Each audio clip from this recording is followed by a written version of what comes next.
highlight questions and reflections that have stemmed from my dissertation research that I've done here at Stanford over the last few years. So I'm just going to brush the surface of the actual research. So let's see. Okay. So what do people really want when they're at their most vulnerable? So the work that I did was with Lucille Packard with their stem cell transplantation unit, and I worked with children and their families who are undergoing transplants, living in isolation for a few months at a time. These are very difficult situations that they had gone through. And I conducted a need-finding study to understand how we might best improve their well-being mentally and emotionally while they're there. So we all have human needs. This is the perspective that I took in looking at the problem. When they're met, we have well-being, and when they're unmet, we have suffering. Things like physiological needs, safety, relatedness, connectedness, control, competence.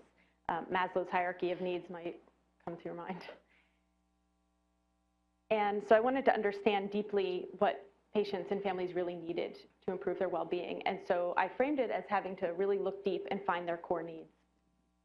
And this is something that I would say is probably better fit for a mental health professional, someone who would be able to deeply get into the mind and the human experience of an individual and understand their specific needs. This is a very labor-intensive process. And even what I did, I worked with palliative care. I had a specialist, the founder of palliative care, who ran sessions with me with patients. She's a psychologist, and we gave them opportunities to open up. But this is a very addressing psychosocial needs and support is a very labor-intensive, individualized process, and not enough people, in my opinion, are receiving adequate support. And I think this needs to be kind of rethought, which I'm going to get into. But how might we think about taking this process and making it more effective and efficient? And it's a tricky question because, again, empathy is necessary in that equation, and emotional support is necessary. That takes time. Building trust takes time, and you can't take that away from a process. So a few things that we might be able to learn, at least from what I went through, is just a few perspectives here that I can offer. One is creating a protected space. And so we held these sessions with families up in the hospital school. It was a very comfortable environment for them, and we made this very personal. We referenced their experiences in a little card. This is a handmade gift that I had made for each of them, each of the participants, and we made these kind of customized cards, game cards with prompts, and you could look at these as like psychological prompts of questions that we asked them, easy ways to kind of think about their experience and reflect on them. And someone said it was really sweet. I teared up seeing the personalization. And this is just one of many factors and ways that we crafted this session. And we were there in person, just to be clear. We created an easy way in, or rather I should say out for them. These are a few examples of some of the cards that we used. One that I'll take through the presentation here is a robot that takes care of them. And we frame this as them helping another person. So these are some psychological slants in making it easy to communicate. How can you think constructively about the situation you went through? How can you really dig deep and express it emotionally, but also think of it in a positive way and how to make it better for somebody else and project this onto somebody else? And it seemed to be an efficient way of working through the experience that we went through with them. And so a robot, what does it do and when is it used? Having these vague questions. If anybody's from design here, some of these ideas came from, well, art therapy within psychology, but also design or cultural probes as well. And people commented that it was a comfortable way to start and it put them at ease. And so we can consider this tangible reflection. And is there a way we could digitize this, for instance? And again, not to take away from the human component and the emotional component, but perhaps as preliminary work, homework, so to speak, in between sessions with the therapist. And these are some examples of projects that folks made. We gave them about half an hour to work on their projects, and just to really get deep to a place where they could emotionally, intuitively work through their experience and get to a place where then we could put it into words and structure it. And so, there are clay robots, an invention for a food clock server, a gift box for somebody. And we really got in some insight into the depths of their experiences. It's a very emotional and difficult time for them, but it was also, in terms of the session, but it was also very rewarding for them as well. And positive, it turns out. There are a lot of positive emotions that we measured in the end. And so about the robot, when we asked this boy, he was about 16, about what this robot did, he said, I don't know, I wasn't really thinking about it, which was part of the purpose. And remember, we're working with children here, including teenagers who are still children. And giving you hope, he said, eventually, you know, someone to look up to. And this was with the help of the psychologist getting him to talk about it. Someone you can play with, and that'll be there for you. He was referring to his father, who he eventually called his Hope robot, and his father was with him there in the session, and they had, you know, back and forth understanding between each other.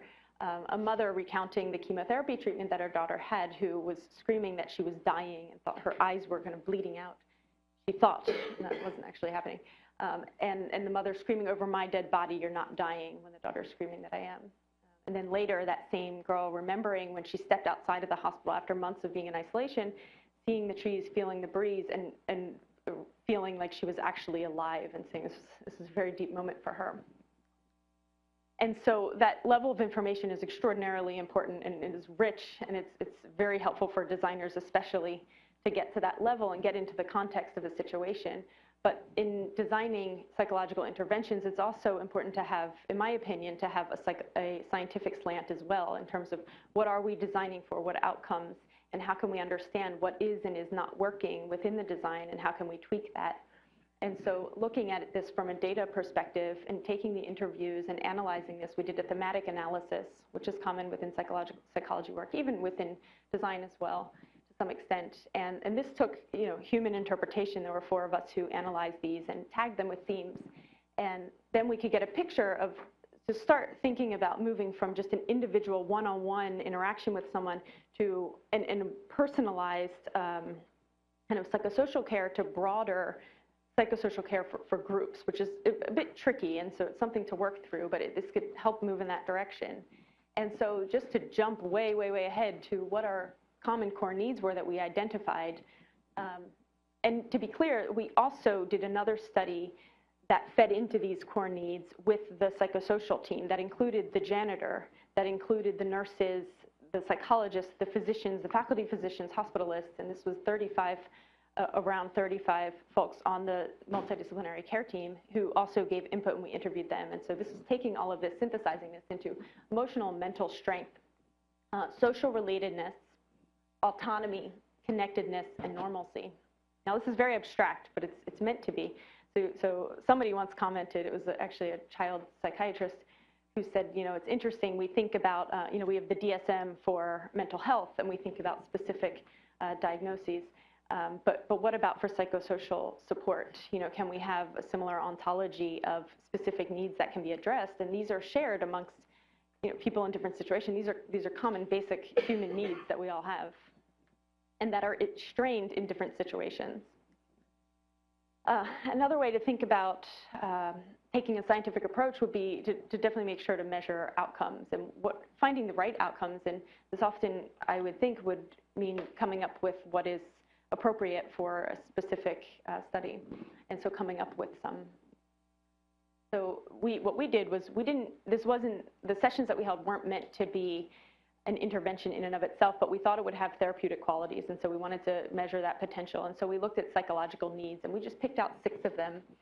And one that was we picked 6 that could be relevant, and we weren't trying to work towards self-actualization, but it was interesting to us that of the about 18 people who had responded in these surveys after the sessions, when we asked, you know, over the course of this 1 to 2 hour session, how much did you feel a deeper sense of purpose in life? 72% of them said, on a scale of 8 to 10, you know, that was how much. And then you can see here all of them, up to 89% of folks, even relatedness with the people they were working with and for, and we were strangers to them, so keep that in mind. And then this you know, approach to taking a research-based approach to measuring what or asking the question at first, you know, what is your hypothesis? So if you're doing a research study, this would mean, you know, structuring it. You have this design, is being emotionally coached through an experience, for instance. Does that affect, say, quality of life or anxiety or psychological distress? These are common outcomes that you will find in literature studies today for psychological interventions, but there could be more specific things, and the design, of course, would be more specific as well. But the idea of constantly asking, measuring it, and tweaking it in a more informed manner. And then to sum this up, you know, if this is if this is necessary, how might we rethink and redesign our system of psychosocial support? Do we need to do this? What things can we redesign, new perspectives we might be able to have? I think personally, when I talk to patients, there's not enough psychosocial support.